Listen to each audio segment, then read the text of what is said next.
there, friends. Welcome back to another reading vlog. This is going to be a weekend reading vlog, the last weekend of May. So this is what I am trying to finish up.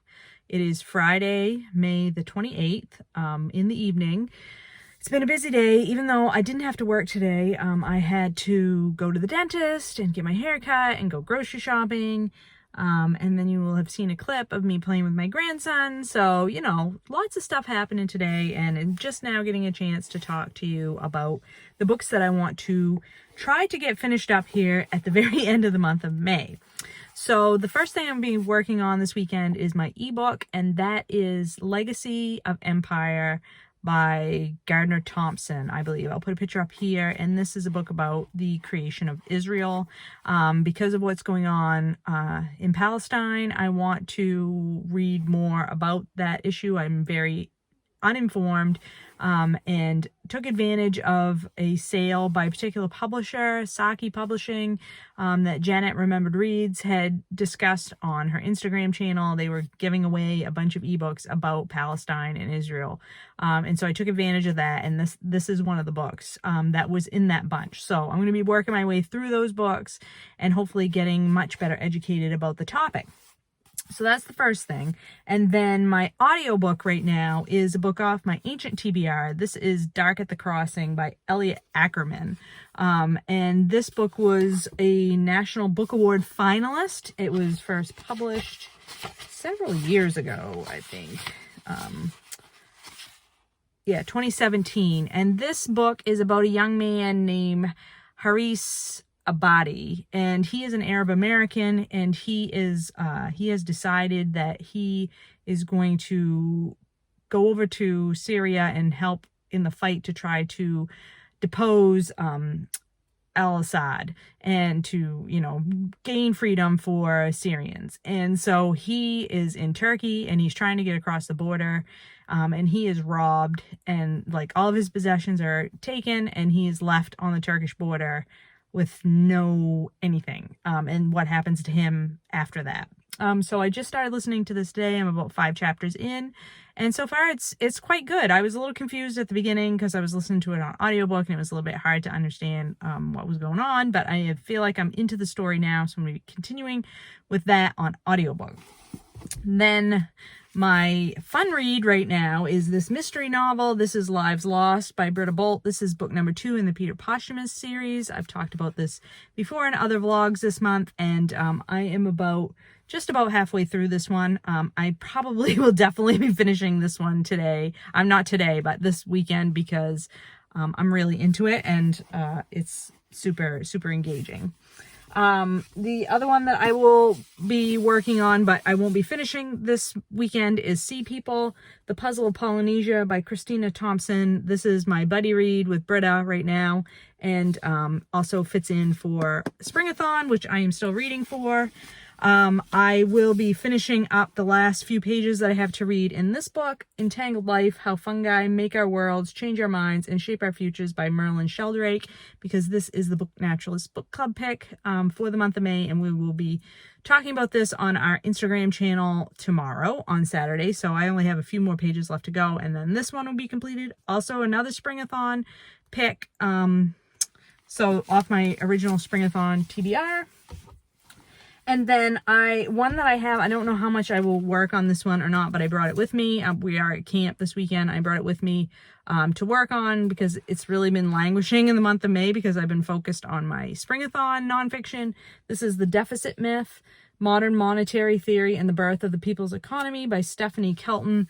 And this one talks about why we are thinking about the federal deficit all wrong. And it's, you know, you can see I've been tabbing away. It's very, very good. And I just set it aside to work on Springathon books. And then the last book from my Springathon TBR that I have not yet started. Oh, stuff falling out of it. This is Naturalist by a graphic adaptation by E.O. Wilson. So, yeah, I will be working on this one this weekend. I would like to finish this before the end of the weekend so that I will have completed it in the month of May. So that is what I shall be working on this weekend, and I will be bringing you along for the ride. So let's see what we get up to, and hopefully get a lot of these books read, because I would like to clear off most of my currently reading stack in preparation for the month of June and starting some new reading topics. So yeah, let's see where I get to.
It's Monday evening of my Memorial Day weekend, and I did not get as much read as I had hoped to get over the weekend.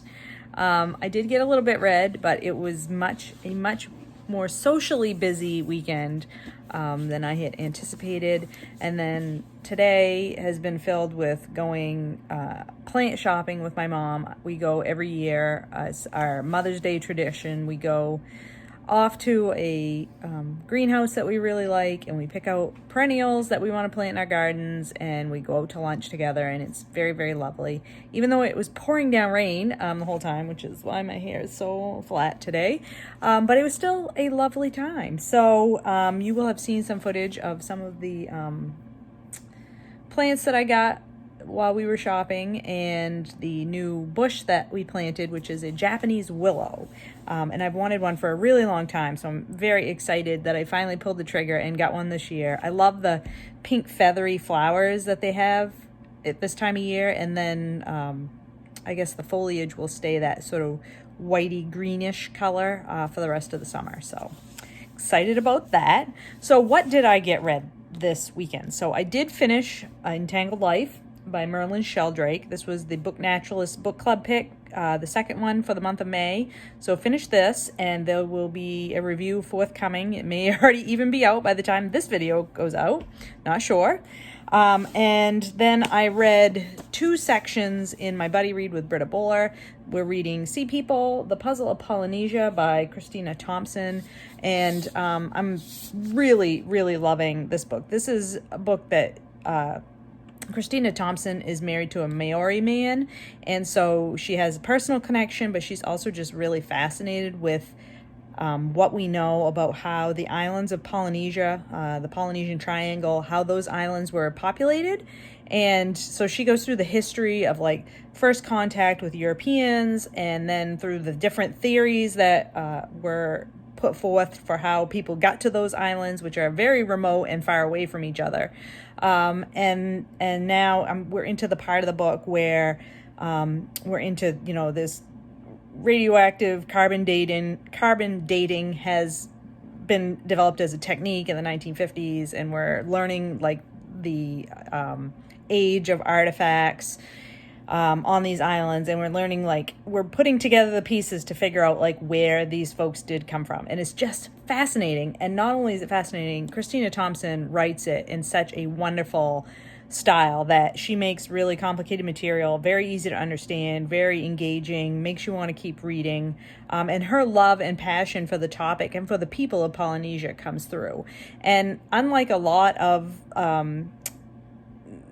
European exploration type histories, this one has a lot of positive things about it, because for whatever reason the islands of Polynesia, while they were depopulated for sure because of European contact, they didn't suffer from the same types of colonialization as some other places did. So that makes it maybe a little more, a little bit less dark in some aspects of the historical narrative. Not to say there isn't any dark parts, there definitely is, but it's not, it's not as bad as some of the more intensive resource extraction colonies that happened. So love the tone, love the narrative style, love all the information.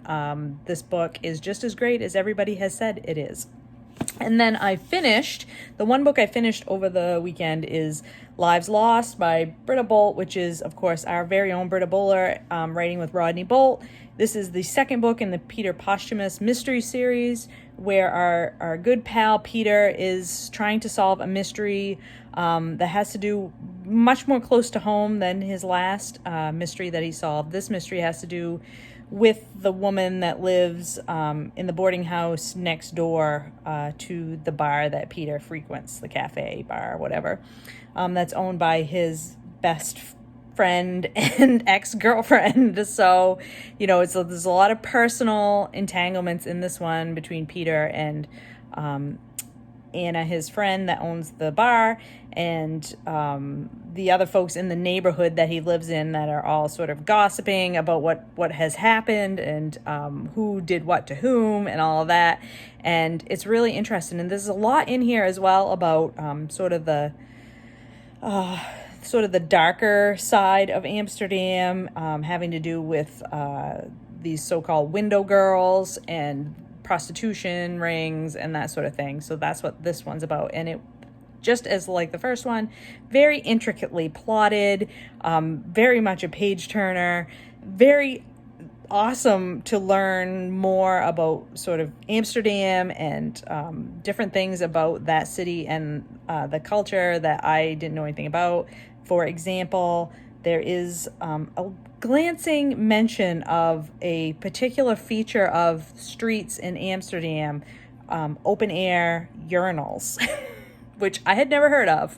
And it was fascinating. And I will tell you that I spent a lot of time Googling pictures of these facilities, shall we call them. And it was absolutely... You hear Eddie laughing over there. He thought it was pretty funny too, because I told him about it. But yeah, really interesting. So another excellent installment in the Peter Posthumous series, and looking forward to reading book 3, hopefully in the month of June. So that's it. That wraps up the month of May for me. I will say also, I think in the last vlog, I talked about the fact that I was trying to read 100 pages a day for the entire month of May, and I did not succeed at reading 100 pages each day, but I averaged out to 100 pages a day easily. I read about 3,800 pages total for the month.